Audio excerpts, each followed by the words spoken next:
everybody. Welcome in to the North End Podcast, episode 348. My name is Zach Graham, your host here in the North End, joined, as always, by my good buddy. He's on record as my best friend. His name is Ian Michaud, and we call him...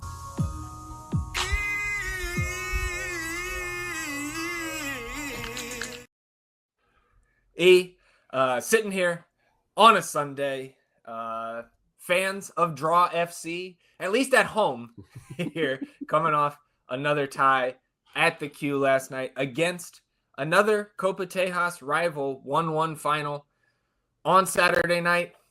How you feeling, my friend? I'm okay, goddammit. All right. Just as I was after the Houston draw, I'm okay. Went on a bike ride with my brother again. There you go. Reflected, got to the point where I'm okay, goddammit, and we're okay. Everything is not on fire still. Doesn't feel great for sure. But I mean, before we jumped on here, right? You're talking about we haven't lost in what, 6 weeks? Yeah, we've lost once since the beginning of June.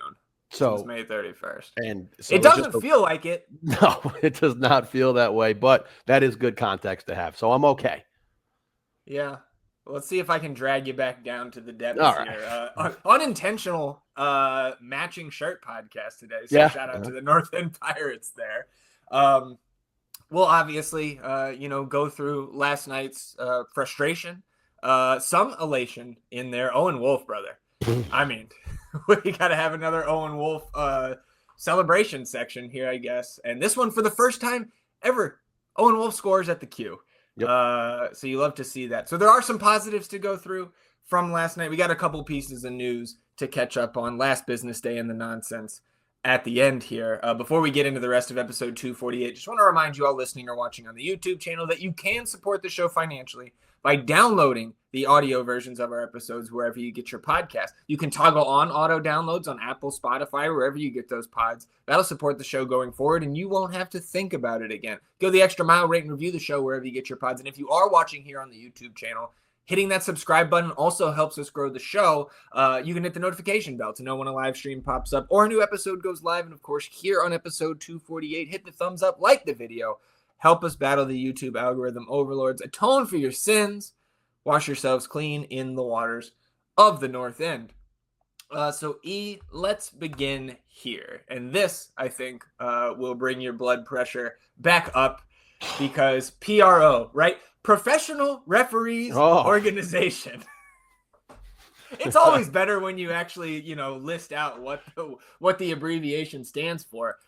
We get this from PRO on Saturday morning, and this is a review of the review of Robert Taylor's foul on Pablo Ortiz against Houston last weekend. I was even more generous to the officials and to VAR than they are to themselves here because they clocked the length of the review at 4 minutes and 58 seconds. I think I was around 3:20 or something because I just went from when the head official was there, not from when they started looking at it in Arlington. And PRO's opinion here, I'll just go ahead and read it for those who haven't seen it or aren't watching on the YouTube where it's on the screen. It says, PRO's opinion, Taylor from Austin attempted to play the ball, but instead kicked the back of Ortiz from Houston's leg as he challenged, which tripped the attacker.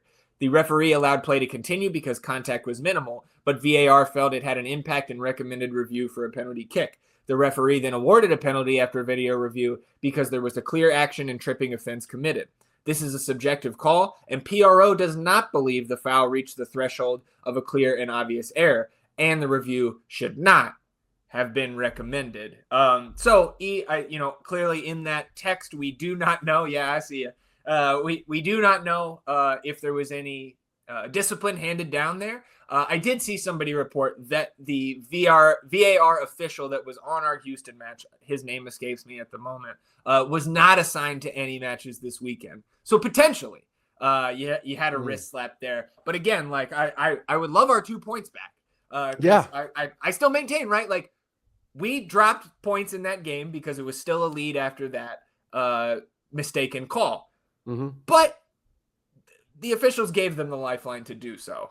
Houston, that is. So again, this doesn't make me feel any better outside of, I guess, being able to say we were right when we were bitching about it last week. And I'm glad, when we do decide to have a fuck the refs heavy episode, that we were right. We weren't off base there. Yeah, that we were vindicated. I mean, this is ridiculous.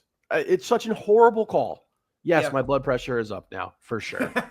He's fucking not even facing the net, dude. This is preposterous that this got reviewed and overturned, man. So yeah, thanks y'all. Great. I feel great. And Stuver, just getting his stats fucked up because of terrible calls too. 3 PKs in a row on 3 horrible calls of varying degrees. So whatever. Yeah, ready to move on from that.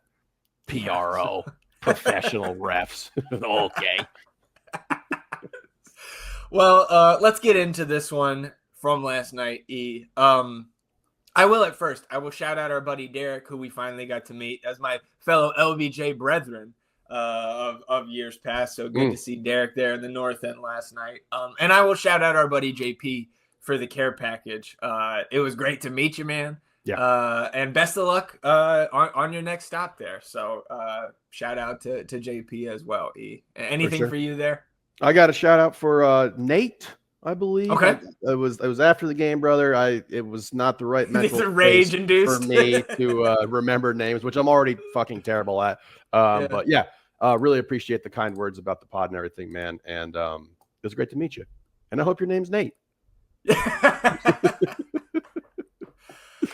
So lineups come out in this one. First thing we look at, of course, same 11. No surprises there, I think, for anybody.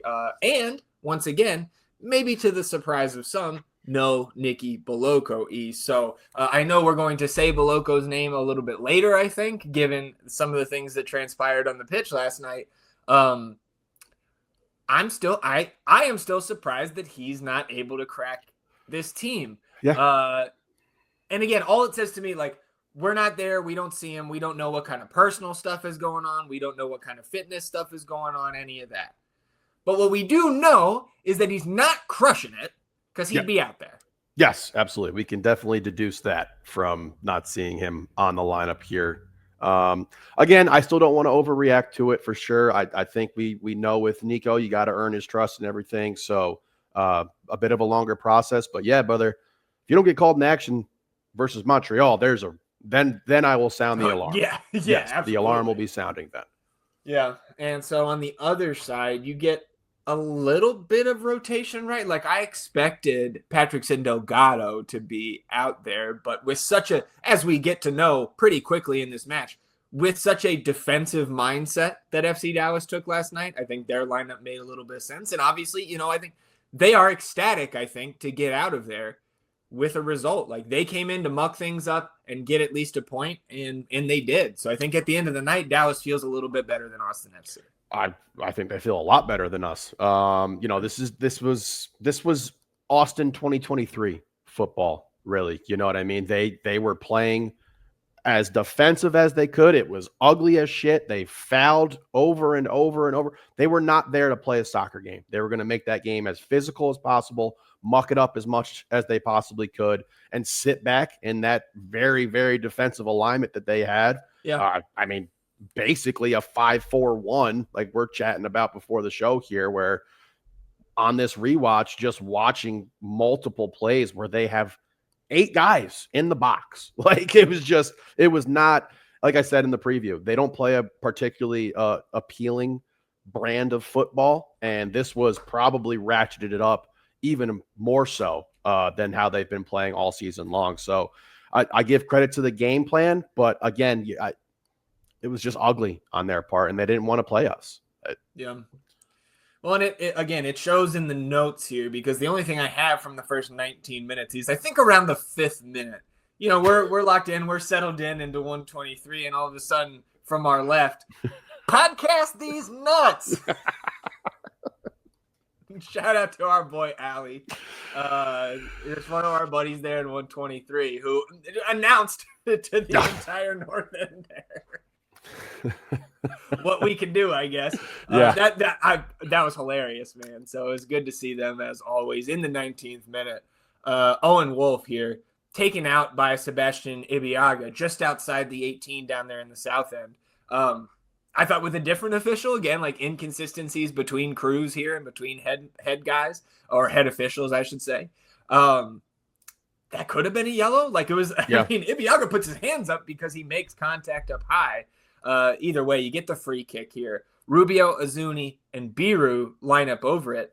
And now Guilherme kind of runs over the free kick, flicks it behind him into the path of Mirtu, but the timing is a little off. So Azuni has to take an extra touch. Even with that extra touch, decent shot here, goes just wide of that far post in the south end. But man, if that was a smoother transition, maybe we're up 1-0. I think at least he puts it on frame probably, but a little disjointed there on the set piece. Yeah, the execution there was lacking. I liked the idea a lot. I thought it was a cheeky little way to get a nice look at the net off, and the timing was not there, not right. So that definitely threw off the shot attempt, but still a good look at net there. And Christian Kappas, who made his first MLS start, if I recall correctly, last night. I think he came back to Dallas, I think. Maybe was their academy kid, then USL for a while. I think he came back with Coach Quill over the last year. In this moment in the 23rd, Kappas takes down Rubio near midfield, then stands in front of the free kick. So he gets a yellow for that. And then Diego Rubio shoves him. He gets a yellow, rightfully so. I think Debo was with us last night, and he goes, yeah, what did Rubio do? I was like, I didn't see it, but I bet you he deserved it. And on the rewatch, he did. Yes, absolutely. 26th minute here, off a Dallas corner kick. It sure looks like Guilherme Biru handles the ball here in his own 18-yard box, and play continues.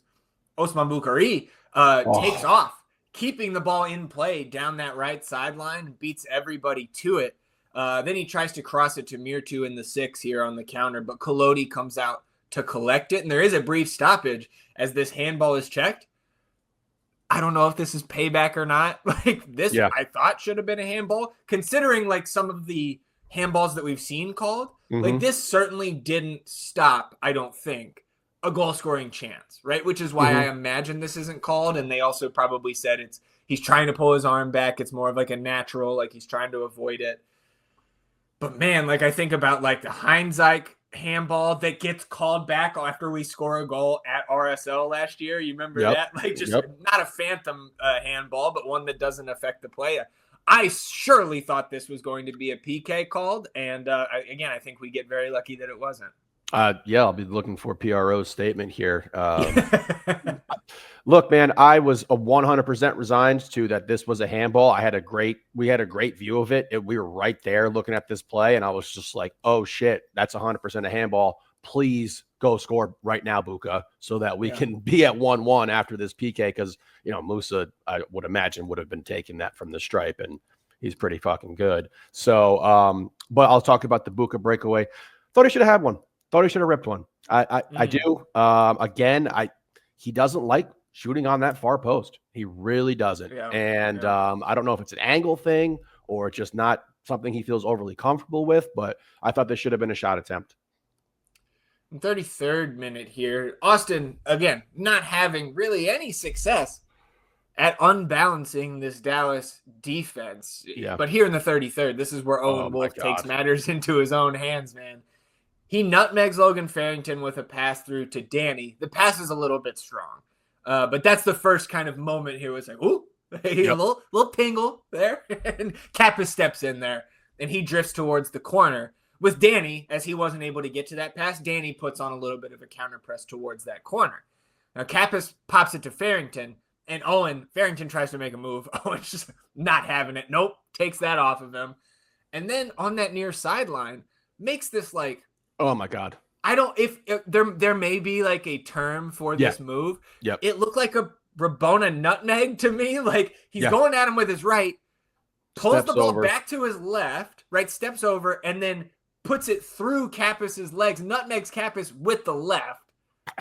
Like a little kind of back heel, like side flick. But like it caused everybody in the stadium, even from the north end, you could see how crazy that was. And then as he gets to the end line, the ball almost gets away. Kumungo comes in to try to challenge it, and Owen goes to ground and just takes it away from him. Yep. And then he crosses it towards Diego Rubio at the back post. That gets cleared away, but only as far as Guilherme Biru, and Biru rips a shot that Collodi puts over the bar. So probably certainly the most exciting passage of play for Austin in the first half. And I mean, did Owen Wolf's price just go up by $1 million right there? Like, I don't know, man. That was crazy. It was one of the coolest moves I've ever seen. It was absolutely incredible. Yep. And just watching him continue. I mean, we knew he was talented, right? Like once we had him in here, we understood the pedigree. We knew he was good.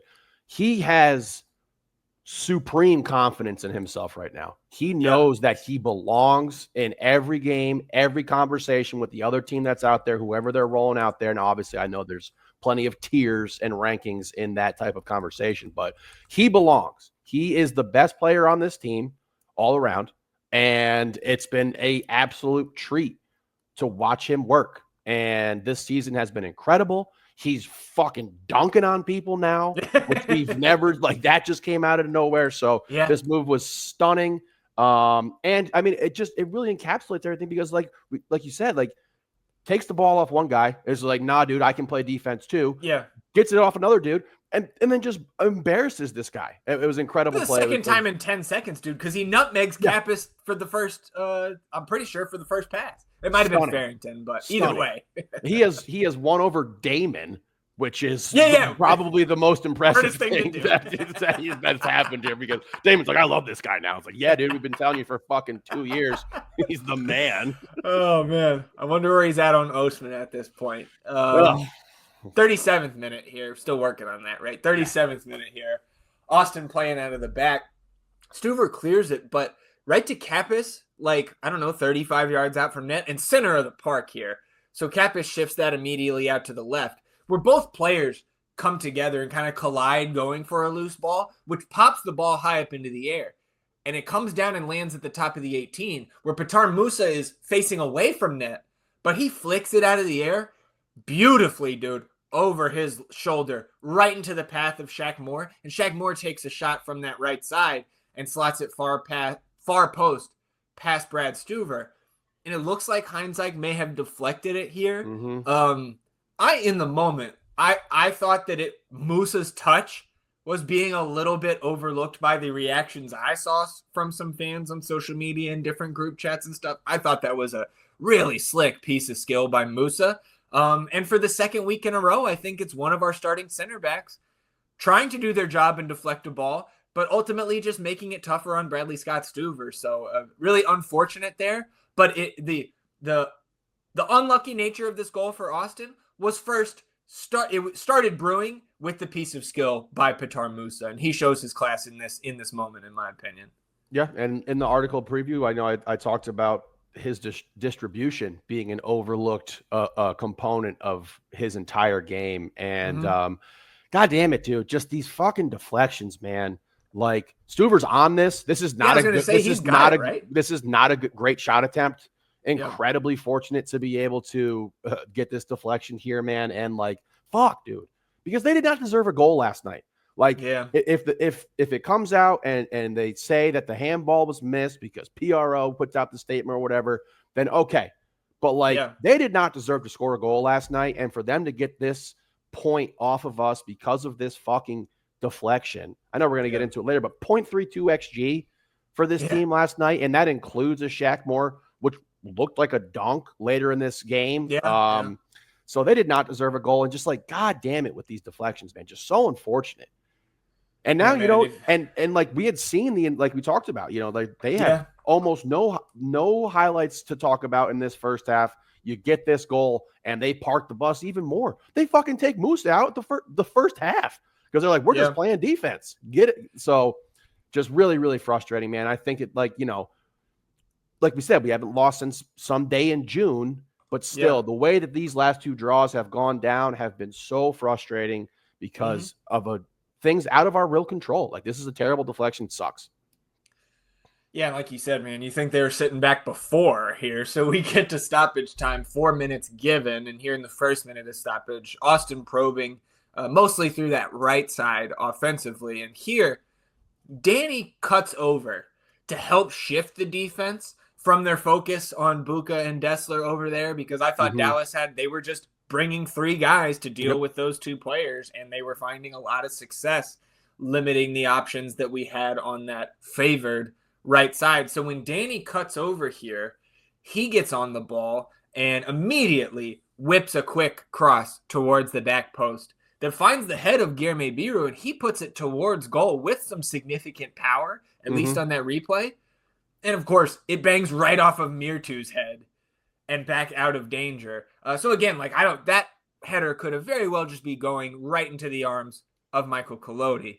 Yep. But again, just a little bit of being unlucky there with friendly fire to the dome of Mirtu Izuni on this header. Like, we didn't have a ton of chances in the first half, and when we do, we're heading it into our own guys. Yep. And I want to talk about the right side because I'm right with you there. Just another unfortunate moment for Austin. That was what they were really focusing on. Dallas, that is controlling those 2, like you mentioned, Dessler and Buka there. And this run by Pep kind of made them make a decision, which allowed us to get something going here, a good cross that goes into play. But they had a game plan and they stuck to it. And I will tip my hat to them for that, because they knew, I mean, this was probably in this run of form that we've had with Buka as of late. This was probably the most neutralized that he's been as of late. So they had a good game plan. It was solid. Yeah, and then one of the last actions of the half here is in the 3rd minute of stoppage, where long ball comes in from the left side, and it finds Mirtu Izuni at the top of the 18, back to goal. He drops it right back to Diego Rubio. Diego rips a shot, but right at Collodi, and he gobbles it up. It looked like Mirtu wanted the give and go there, but I didn't think, we've seen worse efforts for sure from the top of the box. So I didn't have too many qualms with the Diego shot, and we went to the half. He looked like a doofus, Collodi. But I was ninja headband or whatever he's got going on there. I remember those were hot in basketball for like one summer. It was everyone was wearing those things. I was like, what the fuck? But he impressed me. I thought he handled it well. I thought the atmosphere was going to be a lot for him. And this is another situation. I'm reminded of good old Gavin Beavers coming in and like dealing with the heat of the supporter section and all of that and the fans. And I thought he had a solid outing last night. I really did. So coming out of the half, like you mentioned, you do get Anderson Julio in for Petar Musa. And again, like, you think they were sitting back before. Yeah.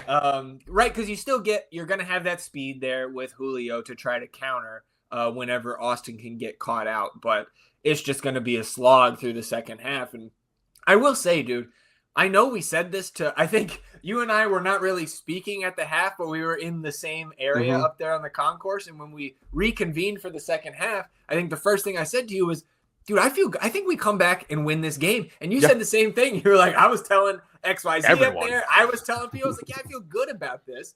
And in the 51st minute here, Logan Farrington barrels into Danny Pereira, and the foul's called. It's taken quickly and progressed down the right side to Osman Bukhari. And of course, Apple TV looking at a replay and then a close-up of Farrington while this restart happens. So we cut back on the rewatch to Osman on the right side. Getting towards that inline, he drops it back to Mikel Dessler, who one-times it towards the back post. And here comes Owen Wolf dunking it home over Shaq Moore off the crossbar and in. First goal at Q2 for Owen Wolf.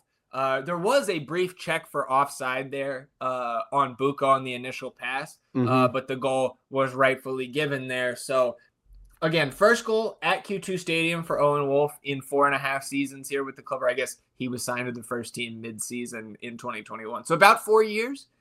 But, dude, as a whole, you mentioned the form, right? And like the style of these goals, the last two, right? Coming off headers, just going over guys' backs. Yeah. Little boy, right? Like, you can't get up with me. And, dude, he's got 6 career MLS goals now. 3 in the last 4 games. Yeah. It's the best run of form he's ever been on. Absolutely. At least from a counting stats standpoint. Yep. And I mean, we saw it in the beginning of this season too, when he was just distributing the ball really well. And we're like, damn, this is a great run of form for Owen. He is just taking this up another level, another notch. And like, this is just right on Shaq Moore's fucking head, bro. Like, just dunked on again. And again, we get a defender on the ground be like, what the hell just happened? Like, you know what I mean? And like looking for a foul call. So, and that's how I felt, dude. At halftime, I was talking to a bunch of folks up there on the little concourse area outside the north end, and I felt fine. I was like, we're okay. We're totally okay here.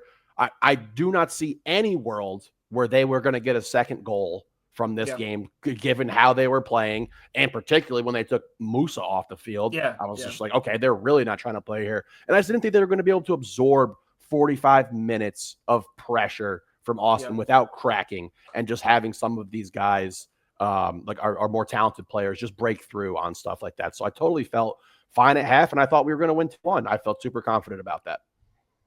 Yep. 55th minute here. You get a delayed yellow given to Danny for a challenge on Moore near that west sideline. Now, whatever you think about this challenge and the yellow card given, this will take Danny Pereira out next week against Montreal for yellow card suspension. So if we don't see Boloko next week, brother, like you said earlier, you're sounding the alarm. Absolutely. But I also thought, and maybe I need to go back and watch it again, I didn't, unless this was persistent infringement on Danny, I didn't understand why a caution came out here, but okay, whatever. It's not the worst thing in the world. 57th minute. I just noted Ilie took a very hard fall here on an aerial duel. Luckily, he was able to stay in. Ilie ends up going 90 minutes in the Heat last night. And I think we can't really go through the rest of this match without mentioning that the Heat was a factor last night, dude. No matter if you're used to this Texas Heat, which obviously both teams are, it was extremely humid. I imagine the heat index was 8 to 10 degrees hotter than it actually was. And very little breeze. Like, Q2 is typically fairly breezy in there, even on the hottest of days. And it was really stagnant last night. And if it's uncomfortable for us in the stands, you can only imagine what it's like running around out there on the pitch. I mean, I was impressed with a lot of these guys fighting through this, particularly Ilie. And again, it's just like, is Biru our best conditioned player at this point? Like, outside of Johnny? You don't think so? I mean, like, bro, he covers a ton of territory. He's going 90 per most games. Like, it's impressive. I've just like, that's something that I feel like has been overlooked with Guilherme, is that his conditioning is really up there. Like, he's he's out there. I think I'm factoring in the fact that just like his sprint speed isn't up there, which I always think of with like best conditioned guy can also run fast and run forever. And I'll stay on that. I'll stay on that side of the field as well. I thought this was a game in this run where this left side of the pitch was not what we have seen it be the last few matches that we've had multi-goal games here. So I thought they did a good job at neutralizing that as well.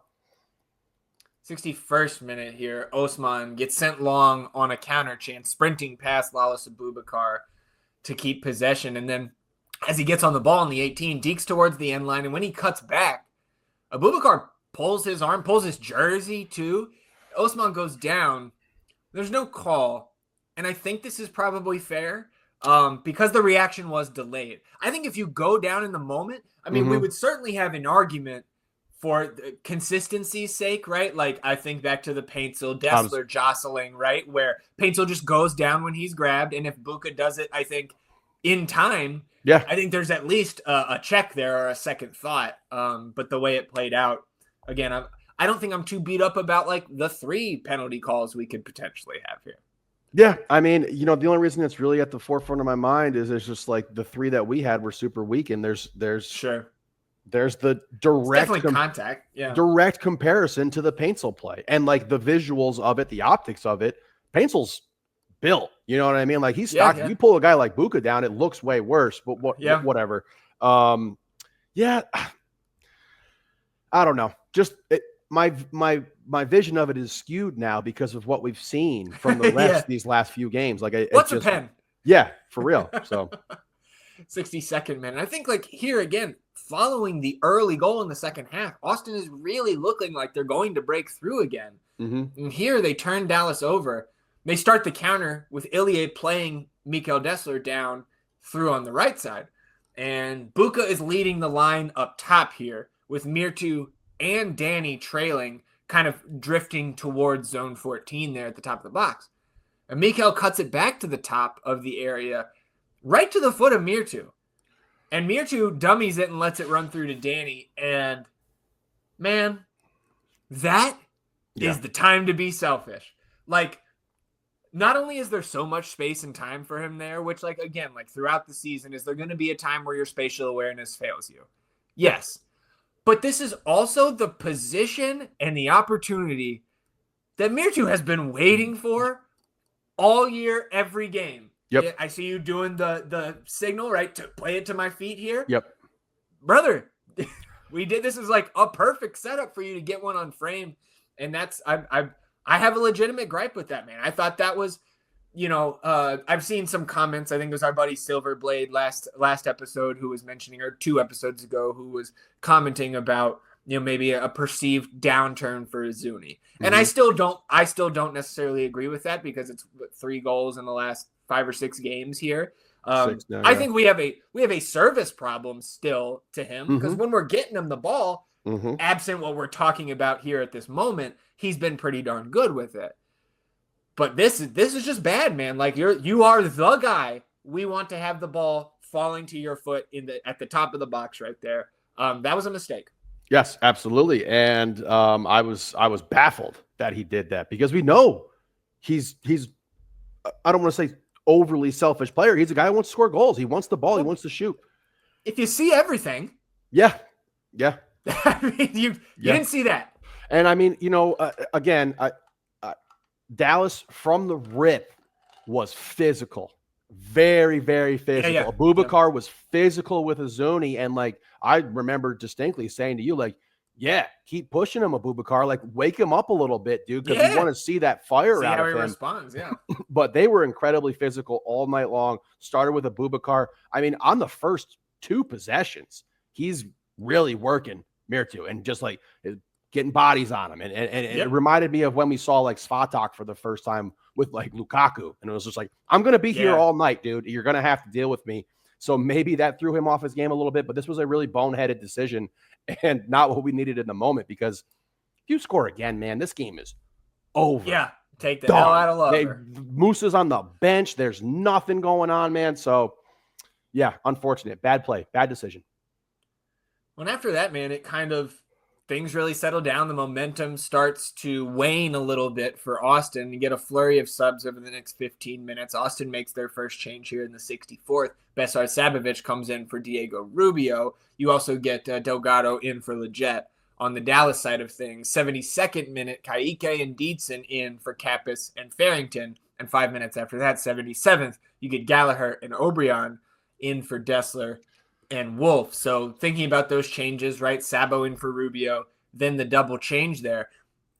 It did raise my eyebrows a little bit that Haider O'Brien came in for Owen Wolf. Coach said after the match that Owen was struggling a little bit there physically because he was giving a lot in the first 70 minutes.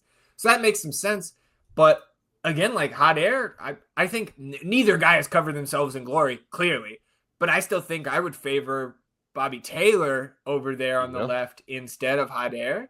But again, neither guy has been crushing it. So, okay, whatever. Like I didn't have too many gripes last night with the subs and the timing of them. Cause like, what is the magic change there that you're going to make that generates more for us, especially once Rubio goes off, man? Like if we can't put, and you do put, or you don't put Owen centrally here because he gets subbed off. And that, advances Danny, it advances Sabovic. And those two are just not as good at the chance creation as Owen and Diego are. So I think it would have been really great for us if Owen had a little bit more juice to play 90 last night. I was going to note when he scored the goal, I forgot to mention this. Last night, Owen went over his career high in minutes. So again, like the kid has given us everything. Yeah, absolutely. And this is why I said that my target for this SEI spot is someone of the Diego Rubio ilk, a distributor, because yes, in an ideal situation, I was going to say play on until he dies in this moment, because once you take Rubio off and you have to put Sabovic essentially there, push Danny up, and then try to get something out of Ilya as well in that kind of pivot role. Yeah, it's not the same. And like I think at like the 50-minute mark, I'm saying to you, we got to put the throttle up here. Like, we got to go and be the aggressors here and try to go score a goal, because they are not engaging us enough to warrant feeling super concerned about any sort of possession buildup or anything along of that. Like, maybe you get hit on the counter if you're super extended, but Yeah. I would have liked to have seen a more aggressive approach. And yes, that starts with Robbie Taylor and, the fact that I don't think we're going to get another player. I don't think we're using this SEI spot. I really don't. Yeah, we might. Again, we got 5 days left Yeah. of the window here. And like, we have seen deadline action from Roto before. But I think the Diego Fagundes trade, I think, was on deadline day. I think. I may be mistaken, but not the move we're looking for. Yeah. But I'm just saying there is precedent for Roto. And the Robert Taylor trade was on deadline day in the spring.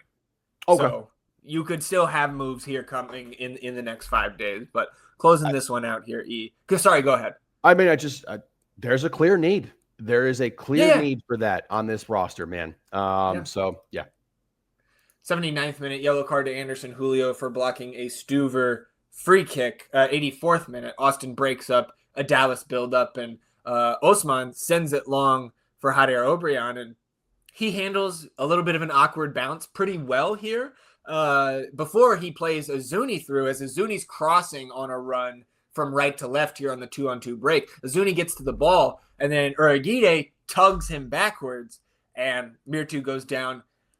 Again, I think similar to the Buka shout earlier. Yeah. I think the reaction is a little delayed, and I do think this one was a little bit softer than the Abubakar pull on Osman's jersey earlier.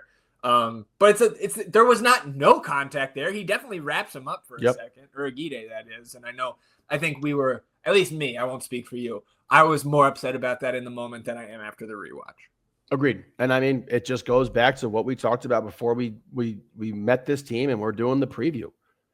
They were going to be physical all night long, and they were going to put the impetus on the ref to be able to go ahead and make some calls here. And they got away with some stuff for sure. I don't think this was egregious, but we did not match and meet their physicality. We did not do it last night. And I think that played a role in the fact that you only got 1 point out of this game.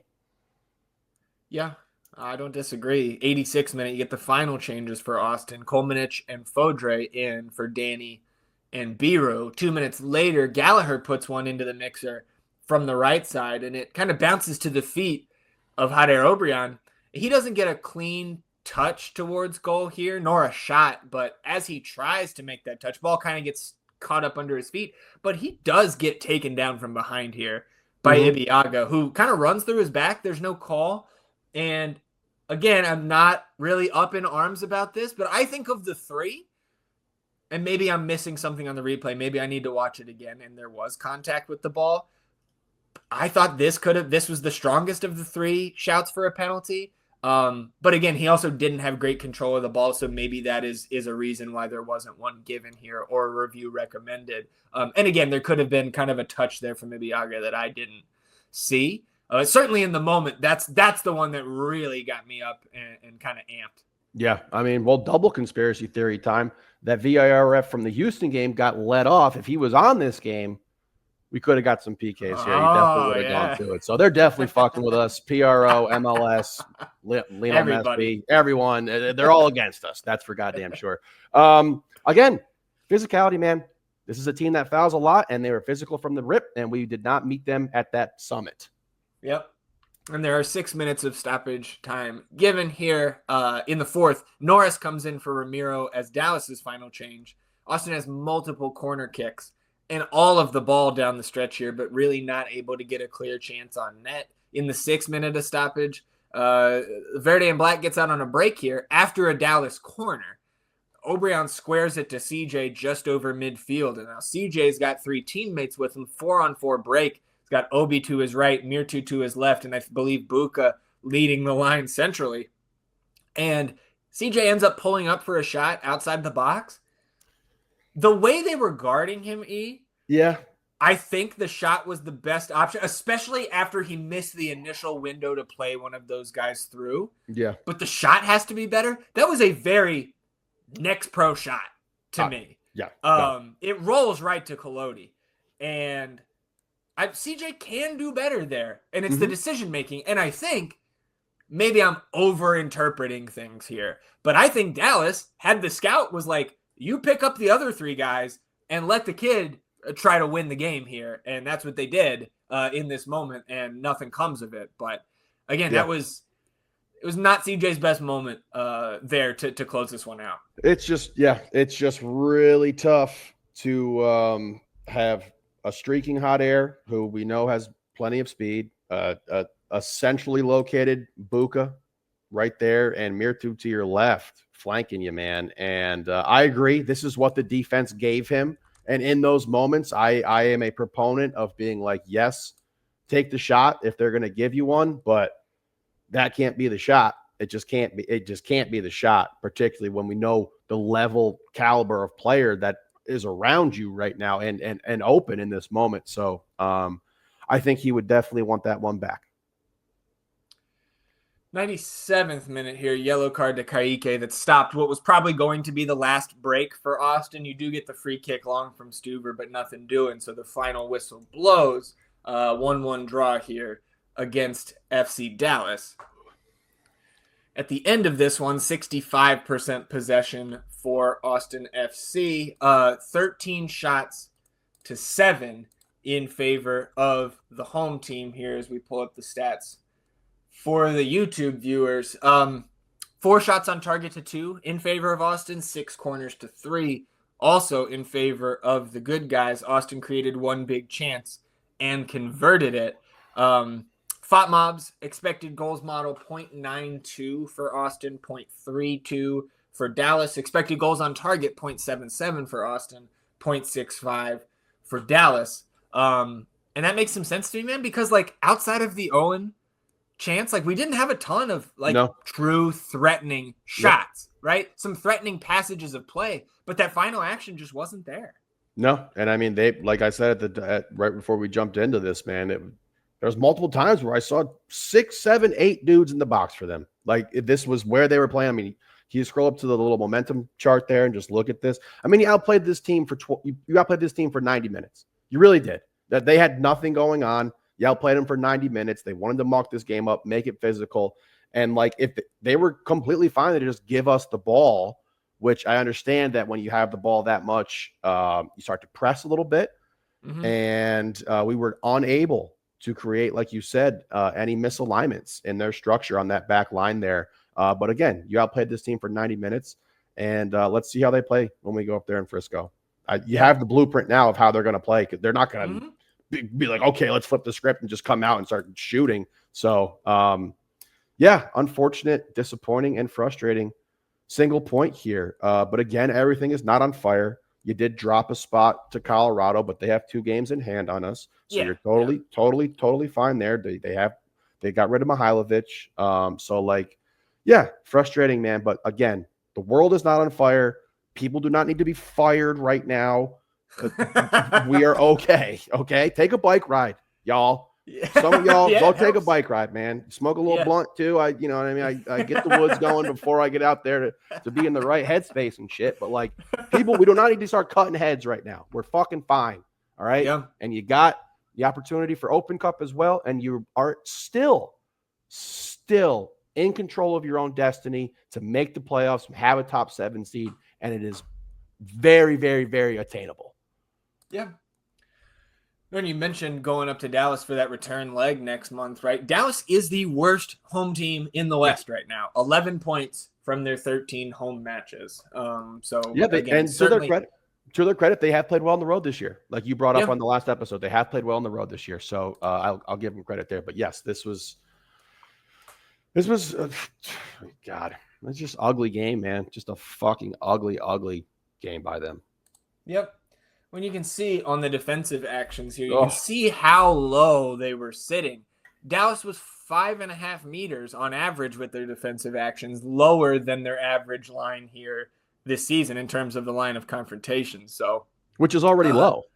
Yeah, for sure. And again, it's Dallas came out. I think Dallas.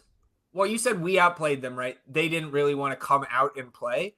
mission accomplished for them, right? It's they're flying if they can steal 3, but I think they're very satisfied with the point that they got, given the game plan they rolled out there. Because like we said it already, but they bullied us a little bit physically, and especially Mirtu. Like Mirtu never did what you were kind of hinting at the beginning of the match to me. Like, okay, maybe this physicality wakes him up, right? And it didn't get him going. It did not. He did not respond to that.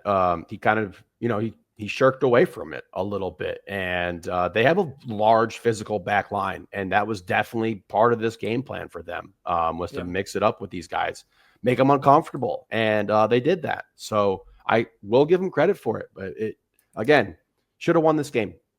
Should have won the game. Well, I mean, fuck, dude. We're joking at the top of the show about Draw FC. Austin now 1 win, 1 loss, and 6 draws in their last 8 home matches. But also, like we said earlier, Austin has just 1 loss across all competitions since May 31st. And we haven't lost over the last 6 matches in all competitions. And it does not feel like it. No. Like, it's pretty crazy, the run of form here, and the difference between my emotions about it and what it actually means in the table and in the Open Cup knockout rounds here, right? Everything is still in front of you. Yes. But now you are making it tougher on yourself, where, like, we are 5 games through the 9-game make or break stretch, right? And 9 points from these 5.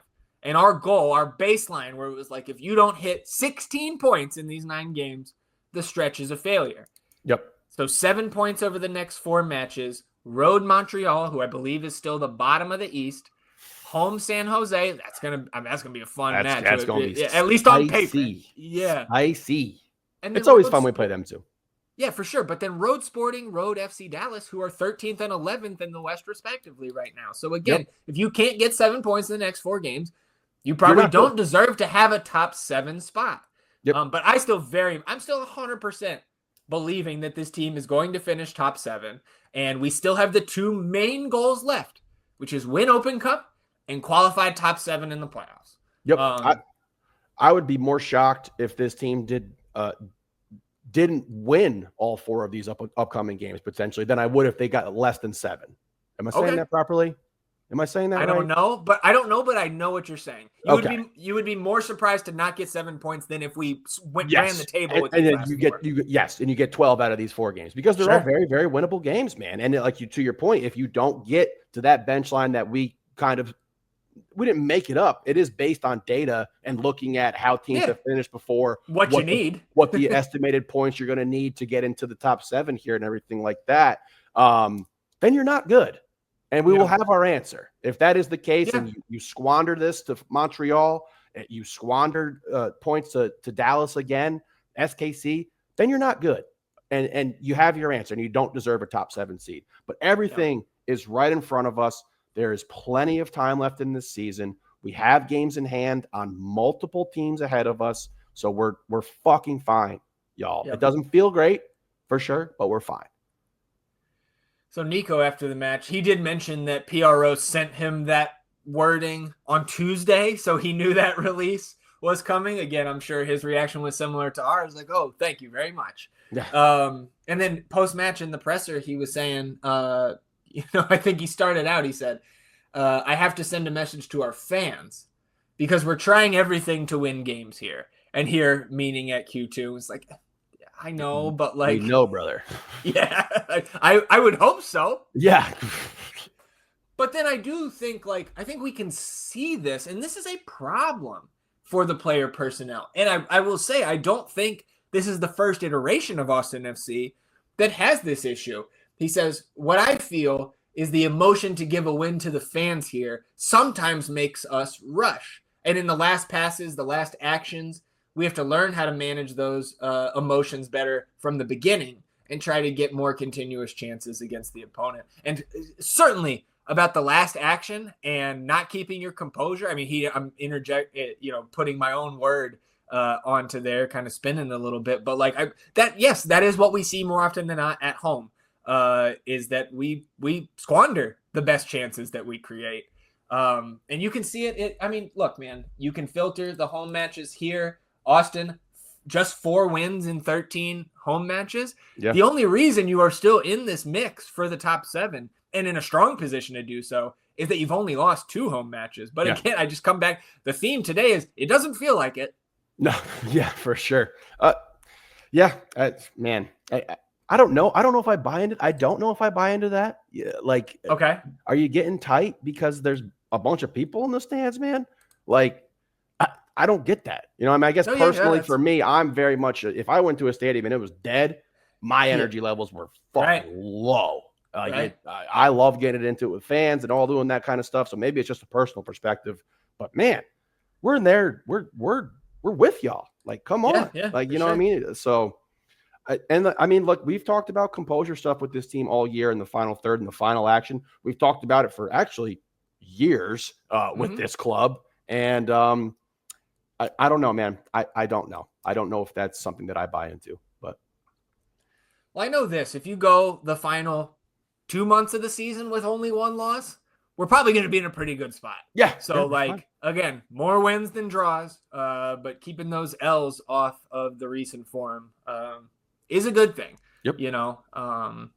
So anything else for you on this one, man? I got to say, I'm ready for Montreal because I want to right the ship here. And this is obviously we'll preview that match on Wednesday's episode, but that is, again, like you said, very, very winnable. And a place to kind of turn this thing back around, coming back home 2 weeks from now against San Jose, which, like you said, gonna be a very intense match at the Q. I mean, should be salivating to go play fucking Montreal. Yeah, you should be salivating at the opportunity to go up there and play a team with no fucking DPs, no chance to do anything in this entire rest of this season. So, like, should be biting at the chomp to go up there. Because I would love to get the take, like I said, get these 2 games out of the taste out of your mouth. Like, we're better than this. Yeah. Biting at the chomp. That's a good one. What do we Before we move on, Ian, just wanted to put it on everybody's radar. We will talk about this on Wednesday's episode, but starting next weekend, the Los Verdes watch parties are back for away matches. So Saturday, August 23rd, of course, the Montreal match on the road. That is a 6:30 Central kickoff. So the party is going to start at the Brutorium Brewery and Kitchen at 5:30, large indoor screen, which the way the weather has been, that's a huge factor here, huge bonus, open to all ages with free parking there. At the Brutorium, they're going to have Celtic axe throwing on site, and a lot of people mentioned their big pretzel E. So I know, unfortunately, you and I will be actually out of town on Saturday, so we won't make it to this party. But next time there's one at the Brutorium, then we have to do a pretzel review out there. So we'll talk about that again on Wednesday. Just wanted to put that on everyone's radar. Anything else for you, E, before we move on? No. Come on down to Farmer Field where the champions play. Get ready for the game. It's Lost Business Day.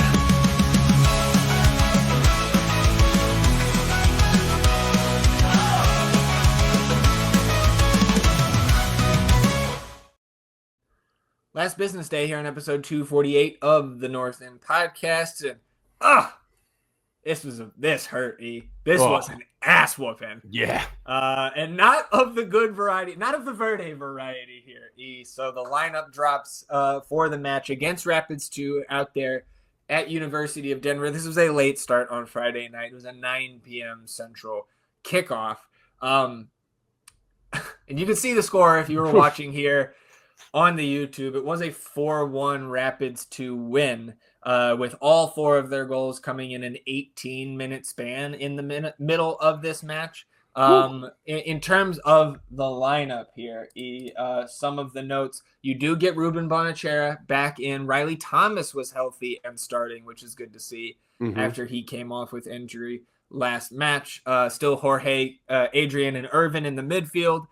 Jimmy and Abarca on the wings, but Peter Grogan gets back in for the start here. So you do have some changes in that lineup. You once again had Micah Burton on the bench. Of course, Vlad on the bench, Mo Badawia, Marcel Ruzel. Cooper Roney was out there, one of our amateur agreement players, along with Chris Avila and Chuy Moreno.